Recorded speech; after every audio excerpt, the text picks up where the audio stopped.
మాట్లాడతారు. Sir leader కావచ్చు, కానీ మనతోటి ఇక్కడ వాకరు, వారు నాతోటి యోగా మేట్ కూడా, మీ అందరితో కూడా వారు వాకర్. ఇక్కడ దయవంచి వారు మనకు సహాయ సహకారాలు ఉండేప్పటికనే ఇంత దూరం వెళ్ళాము. వారికి నిజంగా హ్యాట్స్ ఆఫ్. సరే, నారాయణ గారు మాట్లాడారు. అందరికీ నమస్కారం. అది ఒకప్పుడు నేను పరిశుభ్ర పనులు ఉన్నప్పుడు వాకింగ్ ఇంటికి వచ్చేవాడు. అది కొన్నాళ్ళు యోగా కూడా చేశాను. మా యోగా అసలు చనిపోయాడు. శర్మ గారు మా గురువు, ఆయన చనిపోయాడు. అప్పుడు నుంచి ఆ యోగా ట్యాక్సీ ఆడిపోయింది. నేను ఢిల్లీకి వెళ్ళిపోయాను. గ్యాప్ వచ్చింది. దీనికి అప్పుడప్పుడు ప్రమాదం వస్తూ ఉంది. ఒకసారి టీఆర్ఎస్ గవర్నమెంట్ ఉన్నప్పుడు ఆ ఎన్టీఆర్ స్టేడియం కళా నిలయం కట్టాలని చెప్పేసి ప్లాన్ చేసి దానికి అప్పగిచ్చేసాను. ఇప్పుడు నేను వాకింగ్ చేస్తుంటే వాకర్స్ అందరూ వచ్చి ఇది ప్రమాదం జరిగిపోయిందని చెప్పారు. వెంటనే పోయాను. వెంటప్పుడు లక్ష్మణ్ బీజేపీ అతను వచ్చాడు, జయప్రకాష్ నారాయణ వచ్చాడు, నేను వెళ్ళాను. అంతా కలిసి ఒక పెద్ద ఉద్యమం సాగిస్తే అది క్యాన్సిల్ అయింది. లేకపోతే మనం ఏం చెప్పామంటే ప్రతి ఆదివారం కనీసం 5-6 వేల మంది యూత్ వచ్చి ఆడుకుంటున్నారు. ప్రతిరోజు ఉదయం సాయంత్రం గేమ్స్ స్పోర్ట్స్ ఆడతారు. ఇక్కడే వాకర్స్. ఇప్పుడు ఇట్లాంటి చోట పిల్లలు ఆడుకుంటేనే కదా పైకి అథ్లెట్స్ వచ్చేది. పై కాంపిటీషన్ ఎట్లా వస్తారు? నేను నా పేరు బొలివియా పోయాను. లేకపోతే ప్రతి గ్రామం దగ్గర ఒక స్టేడియం వచ్చింది. Football stadium, volleyball stadium. ఖాళీగా వచ్చిన పాటు కూడా ఆడుకుంటూ పోతారు. అందుకే వాళ్ళంతా ఫుట్బాల్, వాలీబాల్ వేసి వస్తుంటారు. మనకి తక్కువనా కూడా మనకు కొంచెం ఖాళీ ప్లేస్ ఉంటే ఎవరు కబ్జా చేసి పారేస్తారు. అంటే గవర్నమెంట్ మాన్స్ కట్టేస్తారు. ఇంత ఖాళీ ప్లేస్ అక్కడ ఉండవు. ఖాళీ ప్లేస్ లేనప్పుడు ఇప్పుడు ఏం చేస్తారు? చుట్టుపక్కల చూస్తుంటే డబ్బులు ఇచ్చి ఆడుతున్నారు. ఖాళీ ప్లేస్ టెంట్లు వేసి టికెట్లు పెడుతుంటే అక్కడ పోయి క్రికెట్ ఆడేవాళ్ళు, టెన్నిస్ ఆడేవాళ్ళు ఆడుకుంటున్నారు. అంటే పబ్లిక్ గ్రౌండ్స్ లేనందువలన డబ్బులు నుంచి మిగిలిన వాళ్ళే ఆ ట్రైనింగ్ అవుతున్నారు. డబ్బులు లేని పేదవాళ్ళు ఏమవుతారు? వాళ్ళు పోలేరు.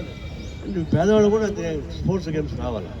అది కానీ చిన్న చిన్న దేశాల్లో వచ్చిన ఒలింపిక్స్లో ప్రైజ్ వస్తుంటే అది ప్రపంచంలో పెద్ద జనాభా మందే. చైనా తర్వాత మనం మించిపోయినాం. ఇంత జనాభా మన ఒలింపిక్స్ నుంచి ఇక్కడికి ఆడొకటి ఈడొకటి చూస్తున్నారు అంటే రావడదు. క్యూబా జనం అంతా వాళ్ళు వాలీబాల్ నెంబర్ 1, ఫుట్బాల్ అని చిన్న దేశాలు. అదే మన గవర్నమెంట్ సామాన్య ప్రజానీకానికి వాలంటీర్గా వాళ్ళు ఆడుకోవడానికి ఉపయోగపడే సౌకర్యం కల్పించాలి. గ్రామాల్లో కానీ పట్టణాల్లో కానీ ఎక్కడ. ఈ ఇప్పుడు గవర్నమెంట్ అయితే దాన్ని కమర్షియల్ చేసి పారేస్తాము. అది కరెక్ట్గా అనిపిస్తుంది. కొట్లాడితే అది క్యాన్సర్ అయింది. తర్వాత ఇదంతా గట్టిగా ఉండి బాత్రూమ్స్ బాగుండేది కాదు. అప్పుడు మళ్ళీ కొంచెం గొడవ పెడితే అప్పుడు కృష్ణబాబు కమిషనర్గా ఉన్నాడు. ఆయనే వచ్చాడు. వచ్చి అంత చూసి ఆయన ఏమంటాడంటే అంత ముసవాళ్ళు పని చేస్తున్నాడు, ఇక్కడ వాళ్ళు పని చేయలేదు అంటాడు. ముసవాళ్ళు మీరే కదా పని చేశారన్న. కాదండి, ఏజ్ తక్కువ వేసి వస్తారు, తీసే ఏజ్ పెరిగిపోతుంది వాళ్ళకి అంటారు. అవన్నీ మీరు కదా చూసుకోవాలి. మమ్మల్ని తక్కువవుతుంది. ఉద్యోగం ఇచ్చేది మీరు ఇచ్చేప్పుడు టెస్ట్ చేసుకోవాలా? ఎవరు ఎమ్మెల్యే రికమెండ్ చేస్తే, ఎంపీలు రికమెండ్ చేస్తే మీరు ఇచ్చేస్తామంటే మేము మమ్మల్ని చేయమంటారు. మొత్తం బాగా చేయాలంటే వచ్చి అంతా చూసి కొంత రిపేర్ చేశాడు. అంటే అప్పుడప్పుడు మనం కొంచెం పట్టించుకుంటే తప్ప అది సాధ్యం కాదు. ఇప్పుడు డంపింగ్ యార్డ్ అన్నారు. డంపింగ్ యార్డ్ అయినప్పుడు నేను అనకాపల్లి పోయినప్పుడు డంపింగ్ యార్డు మంచి కాలనీ వాసుల దగ్గర ఉంది. వాళ్ళు గోల, అందరూ మిడిల్ క్లాస్ వాళ్ళు ఇల్లు కట్టుకున్నారు. అది పంపు. నేను ఏదో మీటింగ్ పోయింది. వచ్చేంత చూసినప్పుడు చెప్పాను, ఒక వారం రోజులు పోయాను, 1 వీక్ లోపల ఈ డంప్ ఖాళీ చేయకపోతే మేమే దీన్నంతా ఖాళీ స్ట్రైక్ వేసా. మున్సిపల్ కమిషనరు, మున్సిపల్ ఎమ్మెల్యే ఇంటి మీద వేసేస్తాను చెప్పి, ఈ ఆఫీస్ విన్నా ఇంటి మీద వేస్తా చెప్పి, అది ఎప్పుడైనా 4 రోజులు మొత్తం ఖాళీ చేసేసాను. లేకపోతే అదని తీస్తున్నారు, ముందుకు వస్తారు. అంటే మనం ఒత్తిడి లేకుండా పబ్లిక్ ప్లేస్ కాపాడుతున్నాం. ఇక డంపింగ్ యార్డ్ అంటే ఒక పక్క ఆరోగ్యం కోసం ఏం చేస్తాం, డంపింగ్ యార్డ్ వల్ల మనకి రోగాలు వస్తాయి. ఆ డంపింగ్ యార్డ్ పెట్టుకోవచ్చు. ఏ పూట కాబట్టి తీసి పెట్టుకోవచ్చు కదా వాళ్ళు. ఆ డంపింగ్ యార్డ్ పెట్టేవారు. ప్రతిరోజు ఉదయం పూట ఖాళీ చేసేవచ్చు కదా. ఖాళీ లేకపోతే అది అదే వాళ్ళకి ఖాళీ ప్లేస్ చాలా ఉన్నాయి, వాళ్ళు పెట్టుకోవచ్చు. పబ్లిక్ ప్లేస్లోనే డంపింగ్ యార్డ్ అసలు పని లేదు. ఇవన్నీ ఈ సాకులు మనం ఉత్పత్తికి వెళ్ళలేదు. అందుకని కాపాడుకోవాలంటే మాత్రం నిజంగా మంచి పని చేశారు. మామూలుగా ఓపెన్గా మనం యోగాలు చేస్తున్నాం. అనేక బ్యాచెస్ ఉంటాయి యోగా.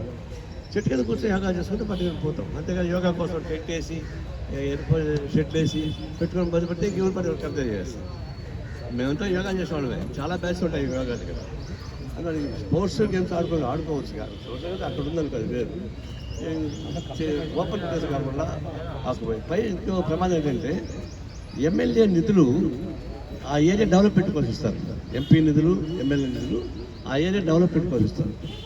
ఒక ఎమ్మెల్యే 30 లక్షల రూపాయలు శాంక్షన్ చేశాడు అంటే ఎట్లా శాంక్షన్ చేస్తాడు? ఆయనకి ప్రైవేట్ కరెక్ట్ అయితే పెట్టుకుంటే ఆయన 2,000-3,000 వసూలు చేసుకుంటారు, అర్థమైంది. కానీ ఒక పబ్లిక్ ప్లేస్లో ఆయన కన్స్ట్రక్ట్ చేసుకోవడానికి 30 లక్షల రూపాయలు శాంక్షన్ చేశారంటే ఆ ఎమ్మెల్యే హస్తం లేకుండా జరగదు. ఎమ్మెల్యే ఉండంటే గవర్నమెంట్ కూడా ఉన్నట్టు లెక్క. అందులో ఇది మనం గట్టిగా ఫైట్ చేసి తప్ప సాధ్యం కాదు. హైదరాబాద్ నా రంగనాథ్ ఎందుకు వచ్చారంటే అన్ని చోట్ల దీన్ని ప్రచారం ప్రయత్నిస్తున్నారు. కొంచెం చోట్ల కొంచెం చోట్ల చేయడం అది వేరు. ఇప్పుడు మొన్న వచ్చాడు. నేను కూడా ఏంటంటే హైదరాబాద్ పబ్లిక్ ప్రాపర్టీ కాపాడేటువంటి సంస్థ కాబట్టి దానికి పవర్స్ ఎక్కువ ఉన్నాయి. ఆ పవర్స్ ఉన్నప్పుడు ఆయన వచ్చాడు, కొంత న్యాయం చేశాడు. అయితే అది సరిపోవడం లేదు. మున్సిపల్ కమిషన్ స్వయంగా రావాలి, దీన్ని సర్వే చేయాలి. సర్వే చేసి ఏమేమి కావాలో డంప్యార్డ్, తర్వాత అదే ఐస్ వరల్డ్ ఒకటి ఉంది. అవన్నీ ప్రైవేట్ కార్పొరేట్ కంపెనీస్ ఎంత మనకేం సంబంధం లేదు. పబ్లిక్ ప్రాపర్టీ వాళ్ళకి ఇస్తే వాళ్ళు వ్యాపారం చేసుకుంటూ కాలుష్యం వాళ్ళకి అప్పగిస్తారు. లాభాలు వాళ్ళు తీసుకుంటున్నారు, కాలుష్యం వాళ్ళకి అప్పగిస్తారు. ఇది లేదు. అందుకని సమగ్రంగా మనసారి మాట్లాడుకొని ఒక పెద్ద ఎత్తున ఒక ఉద్యమం సాగించాల్సిన అవసరం ఉంది. To save the public, to save the public park. అందుకనే నా ఉద్దేశం ఒక నిమిషం ఏమంటా ఇట్రా నువ్వుట్రా బాబు నువ్వు ఏమంటా ఎవరే ఇవ్వాలా తీసుకొచ్చారన్నా వాడు కరెక్ట్ వాడు అప్పుడు మీరేం చేస్తున్నారు? ఇంకా మాట్లాడతారండి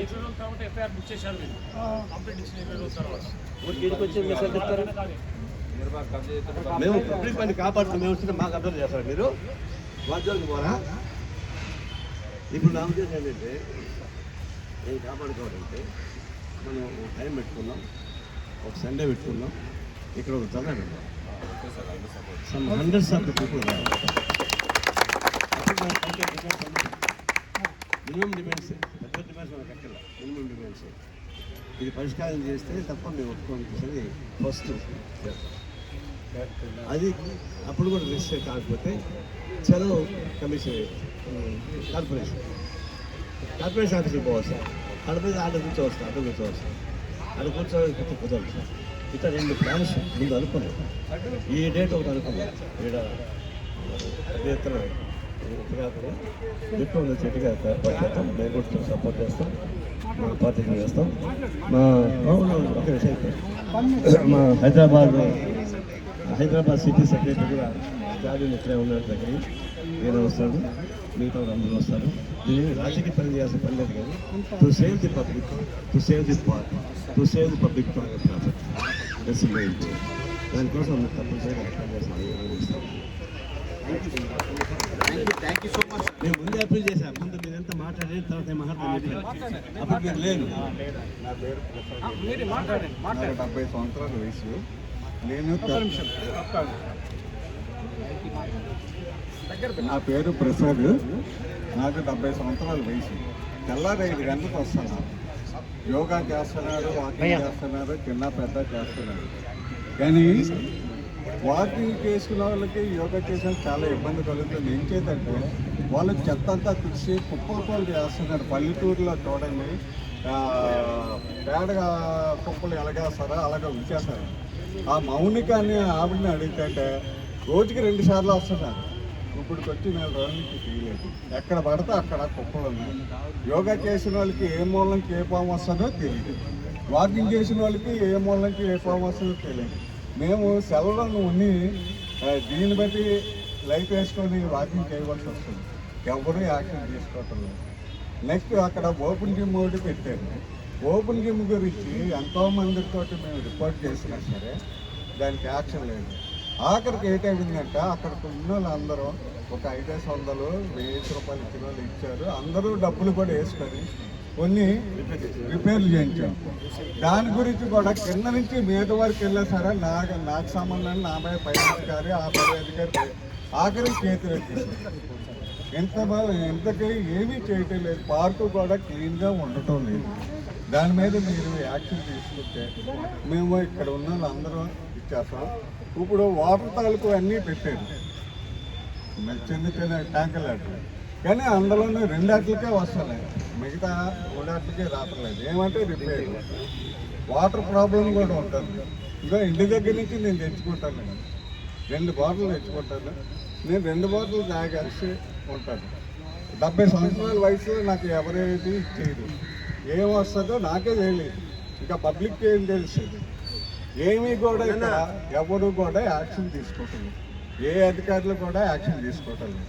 మీరు దయచేసి మా వాకర్స్ అంటే వాకర్స్ అందరూ యోగా చేసిన వాళ్ళందరి తరఫున మీరు దయచేసి ఎవరిని అడుగుతారో మాకు తెలీదు, మీరు గట్టిగా అడిగితే మేము చాలా ఆనందిస్తామండి. ఇక్కడ ఉన్న వాళ్ళందరూ కూడా ఆనందిస్తాం. మీకు ఇక్కడ